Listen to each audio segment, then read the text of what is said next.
ஒரு மகிழ்ச்சியான செய்தி. இதயம் நலனையின் விலை லிட்டருக்கு ரூபாய் 105 குறைஞ்சிருக்கு. செப்டம்பர் 2023ல 1 லிட்டர் இதயம் நலனையின் அதிகபட்ச விலை ரூபாய் 503. ஆனா இப்ப 1 லிட்டர் இதயம் நலனையின் விலை ரூபாய் 398 மட்டும்தான் தமிழ்நாட்டுல. அப்ப இனிமே எல்லாரும் இதயம் நலனை வாங்கலாம் இல்ல?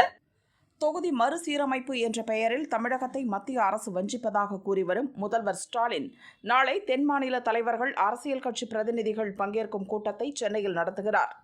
கேரள முதல்வர் பினராயி விஜயன், கர்நாடக துணை முதல்வர் DK சிவகுமார் உள்ளிட்ட 20க்கும் மேற்பட்ட அரசியல் கட்சிகளின் பிரதிநிதிகள் இதில் பங்கேற்க உள்ளனர். முதல்வர் ஸ்டாலின் நடத்தவுள்ள கூட்டத்துக்கு எதிர்ப்பு தெரிவித்து வீடுதோறும் கருப்பு கொடி ஆர்ப்பாட்டம் நடத்தப்போவதாக பாரதிய ஜனதா மாநில தலைவர் அண்ணாமலை அறிவித்துள்ளார். தமிழகத்தில் ஊழல் இல்லாத துறைகளே இல்லை, கொலை நடக்காத நாளே இல்லை, பாலியல் குற்றம் நடக்காத நகரமே இல்லை. திமுக ஆட்சிக்கு எதிராக மக்களிடம் எழுந்துள்ள கோபத்தை மடைமாற்ற மற்ற மாநில கூட்டணி கட்சிகளை சேர்த்து கொண்டு நாளை ஒரு மெகா நாடகம் நடத்த முதல்வர் ஸ்டாலின் திட்டமிட்டிருக்கிறார். தொகுதி மறுசீரமைப்பு குறித்து மத்திய அரசு எந்த அறிவிப்பும் வெளியிடாத நிலையில் கற்பனையான பயத்தை உருவாக்க முயற்சி செய்கிறார். இதற்கு முன் நீட் எதிர்ப்புக்கு மாநில முதல்வர்களுக்கு கடிதம் எழுதி பார்த்தார். யாரும் மதிக்கவில்லை. இப்போது கெஞ்சி கூத்தாடி கூட்டத்தில் பங்கேற்க வரும்படி மாநிலங்களுக்கு ஆள் அனுப்பி கேட்டுக்கொண்டுள்ளார். மேகதாது அணை கட்ட தமிழக அரசின் ஒப்புதல் தேவையில்லை என கூறி வரும் கர்நாடக துணை முதல்வர் DK சிவகுமாருக்கு வாழியபாடி திமுக வரவேற்கிறது.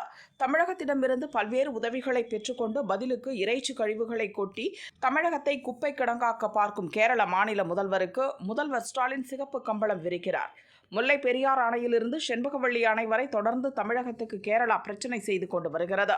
தமிழகத்தின் கனிம வளங்கள் கேரளாவுக்கு கடத்தப்படுகின்றன. கடந்த 4 ஆண்டுகளில் 5 முறை கேரளா சென்ற முதல்வர் ஸ்டாலின் சாதித்தது என்ன? தமிழக மக்களுக்கும் தமிழகத்துக்கும் எதிராக செயல்படுபவர்களை வைத்துக்கொண்டு தனது அரசியல் இருப்பை காட்டிக்கொள்ள துடிக்கும் முதல்வர் ஸ்டாலினுக்கும் அவர்களுக்கும் என்ன வித்தியாசம் இருக்கிறது? கூட்டணி கட்சியினருக்காக தமிழக மக்கள் நலனுக்கு விரோதமுடன் செயல்படும் முதல்வர் ஸ்டாலினை கண்டித்து பாரதிய ஜனதா சார்பில் கருப்பு கொடி காட்டும் போராட்டம் நடைபெறும்.